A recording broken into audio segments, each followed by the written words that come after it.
Mano, você sabia que a missão real do Slater nunca foi invadir a superfície? Pois é, cara, nem todo kaiju é criado pra destruir cidades. Fala, meu querido, eu sou o Gabriel, você tá bem? Quando o pessoal da base avisou que um categoria 5 estava saindo da fenda, os Jaegers perceberam ali que tudo o que tinham enfrentado nos últimos 12 anos era só um tipo de aquecimento. Eu sei que você olha pro Slater e vê como aquele clichê de final de filme, mas eu sinto em te dizer, mano, ele era muito mais que um simples boss final, então vamos pro vídeo que eu te explico tudo.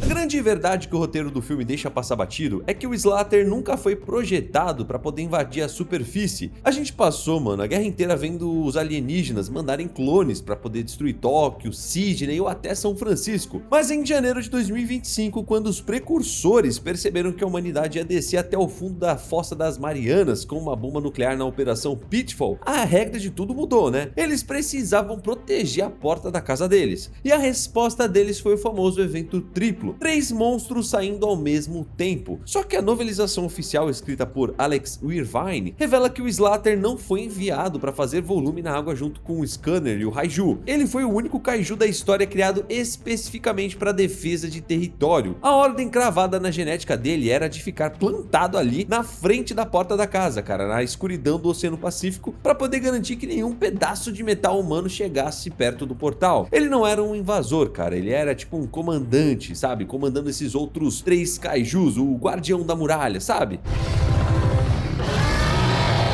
Tá, cara, mas o que exatamente faz do Slater um categoria 5? Muito fã acha que é só o tamanho que ele tem, mas a escala Serizawa mede as coisas de um jeito bem mais técnico, tá? Os radares da base não conseguem pesar o monstro, eles medem 2 coisas principais: o nível de toxicidade da assinatura de radiação e a quantidade de água que o corpo do bicho desloca quando ele se move. Até aquele dia, um categoria 5 era tratado pelos cientistas humanos apenas como um mito. Acreditava-se que a fenda não suportaria a energia necessária para poder transportar algo tão grande, mas o Slater rompeu a porta. Ele media chocantes 181 metros de altura, e se você colocasse ele de pé no meio de uma cidade, ele ia olhar para o Gypsy Danger, que já é um colosso de 79 metros, de cima para baixo, como se o robô fosse um brinquedo de criança. Perto do Slater, o Scanner e o Raiju, que já eram problemas terríveis, iriam parecer capangas secundários, cara. Até o próprio Godzilla ficaria pequeno perto dele. O peso oficial dele na balança da PPDC era de 6.750 toneladas. O Slater tinha o triplo do peso da maioria dos Jaegers, mas a densidade muscular dele era tão perfeitamente desenhado para o ambiente marinho que toda aquela pressão esmagadora do fundo da Fossa das Marianas, cara, não causava nenhum tipo de atraso nos movimentos dele. Enquanto os robôs andavam em câmera lenta, lutando contra milhões de litros de água, né, de pressão, o monstro de quase 7.000 toneladas nadava e se movia com uma agilidade bem alta. Mano, lembra que eu te falei lá no começo que o Slater não era só um monstro grande, mas sim um comandante? Os livros expandidos do universo de Círculo de Fogo mostram que ele possuía um nível de inteligência tática muito superior ao instinto animal básico dos outros monstros que estavam com ele, né? O Slater não atacava de forma cega, cara, ele fazia um tipo de estratégia ali no momento. Durante o evento triplo, ele funcionava como um general daquele esquadrão no fundo do mar. Ele usava a conexão de mente, de colmeia, que a gente já falou diversas vezes, e emitia frequências sonoras de baixíssima vibração pela água, para coordenar os ataques do Scanner e do Raiju. Ele organizava a defesa, cara. E é por isso que o Scanner chamou o Gypsy pra briga de frente, enquanto o Raiju ficou escondido na escuridão, mano, esperando pra poder arrancar o braço do robô. Foi uma emboscada milimétrica, coordenada não por cada kaiju, mas principalmente pelo Slater. Ele não sujava as mãos até ser absolutamente necessário. Ele avaliava a situação de longe e mandava os menores cansarem as presas de metal. Só quando o negócio ficou feio de verdade que ele resolveu entrar na briga.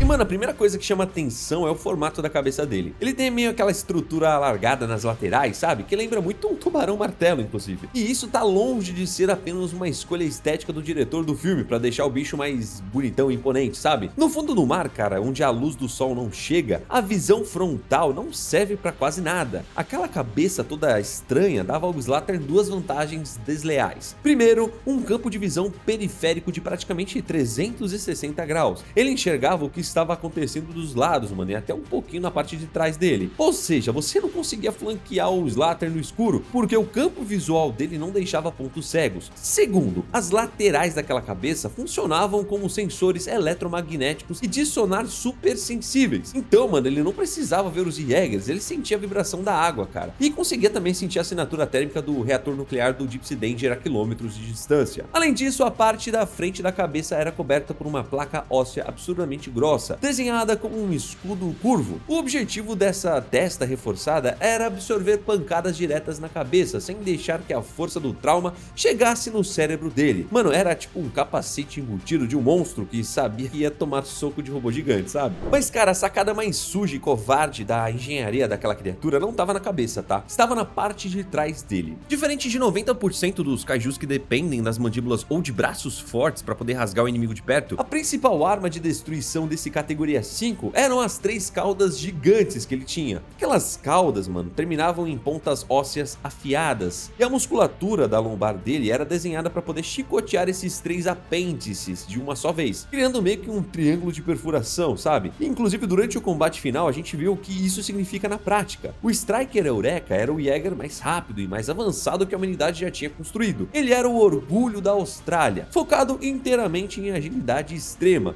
E o que o Slater fez com ele? O Striker, mano, acerta alguns golpes com as lâminas térmicas, chega até a cortar os braços menores do monstro, mas o Slater simplesmente não sente tanta dor assim. O monstro acompanha a velocidade do Striker debaixo da água, gira o próprio eixo e, num movimento covarde, cara, e perfeito, crava as 3 caudas no peito e nos ombros do robô, simultaneamente. Cara, as lanças do Slater furaram a blindagem de liga de titânio do Jaeger Mark V, como se não fosse nada. Ao fazer isso, ele acabou destruindo completamente a carga de mísseis no peito do Striker e acabou ferrando os controles de movimento também. Em um único ataque, ele neutralizou a arma mais forte da Terra. E, cara, pra mim, a humanidade tinha perdido a guerra convencional ali mesmo, tá? Cara, é nesse cenário de derrota humilhante que a gente entra na maior polêmica e na maior prova de resistência de todo o universo de Círculo de Fogo. O Pentecost e o Chuck Hansen, os pilotos do Striker naquele momento, olharam para os monitores e perceberam que a briga tinha acabado. O robô tava preso, cara, vazando para todo lado, sem mísseis, e o Slater estava pronto para poder rasgar a cabine. A única saída que sobrou foi abrir a carga nuclear e detonar a bomba de 1.2 megatons ali mesmo. Cara, presta atenção nesses números, tá? 1.2 megatons. Essa carga explosiva é suficiente para poder vaporizar uma metrópole inteira, cara, e transformar o chão em vidro debaixo de uma cratera gigantesca. Eles apertaram o botão, mano. A explosão gerou uma bolha de calor tão estupidamente intensa que a água em volta evaporou numa fração de segundos, criando uma esfera de vácuo no fundo do oceano. O Striker Eureka, obviamente, foi desintegrado. O Scanner, que tava ali lutando perto, né, acabou sumindo do mapa. Mas o Slater, cara, ele acabou sobrevivendo. E é aqui que a gente precisa colocar a mão na consciência, cara, e admitir que os roteiristas forçaram a física ali no limite, pra poder deixar o bicho mais apelão possível. E, cara, me diz, como um monte de carne gigante sobrevive a uma bomba atômica nas costas, cara? Os roteiristas, em algumas entrevistas, tentaram até explicar isso detalhando a composição da pele dele. O diretor, né, o Guilherme Del Toro, disse que aquele categoria 5 possuía uma camada dérmica refratária, que era capaz de dissipar o calor em uma velocidade incrível, somada a um volume de gordura e uma caixa torácica com ossos tão densos que serviram de muralha para poder salvar os órgãos vitais. Cara, não me entenda mal, tá? Mas ele praticamente saiu rindo daquela explosão. O bicho ficou completamente derretido? Sim. Ele perdeu metade do corpo? Sim, cara. A carne estava pendurada em tiras, os braços pendurados, as barbatanas sumiram e os órgãos estavam queimando em contato com a água salgada? Também. Mas o sistema nervoso dele simplesmente recusou a informação da morte, cara. Ele continuou se arrastando, movido pela missão e pela programação de não deixar ninguém chegar na fenda. Qualquer criatura do mundo teria morrido de choque neural instantâneo, mas como eu disse pra você, cara, ele não era qualquer boss final, entende? O final do Slater é um espetáculo, mano. O Gypsy Danger acabou sobrevivendo à força da explosão. O Rayleigh e a Mako começaram a arrastar a carcaça de um outro kaiju até a entrada do portal. Isso tudo porque eles tinham que passar pelo leitor de DNA do antiverso, que só aceitava o código genético de kaiju, você lembra disso? Quando o Gypsy chega perto do buraco, o Slater emerge da água, ainda fervendo da radiação nuclear. Ele sai como um zumbi, cara, faltando pedaços, sangrando toxina pra todos os lados, mas ele vai lá e se joga contra o Gypsy Danger pra poder impedir a passagem. O Slater não ia atacar, cara. Ele ia se abraçar no robô e usar talvez as caudas restantes pra poder esmagar ele, enfim. Mas ele acaba até tentando fazer isso mais pra frente. O Gypsy Danger, então, ele toma uma atitude desesperada, cara. Ele se joga direto no Kaiju e os pilotos não soltaram ele por nada. O Gypsy Danger usou o plasma do reator do peito pra conseguir desintegrar o restante dos órgãos internos do monstro. E, cara, ele finalmente morreu. Mas aqui está o sarcasmo perfeito dessa cena. O monstro criado para defender a entrada foi o exato bilhete que permitiu a destruição da fábrica de clones deles.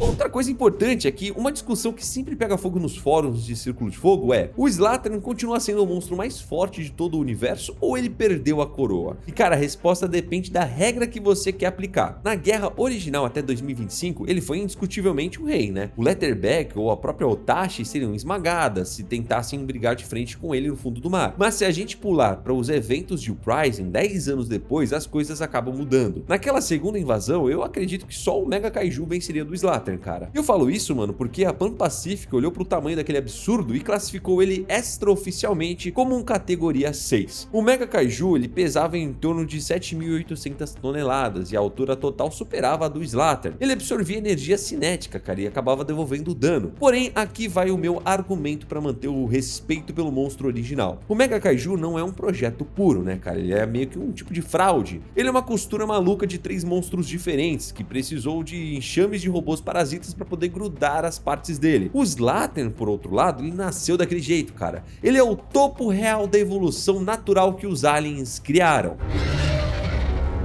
Já deixa o like e segue o canal. Fique com Deus, um abraço a nós. Tchau.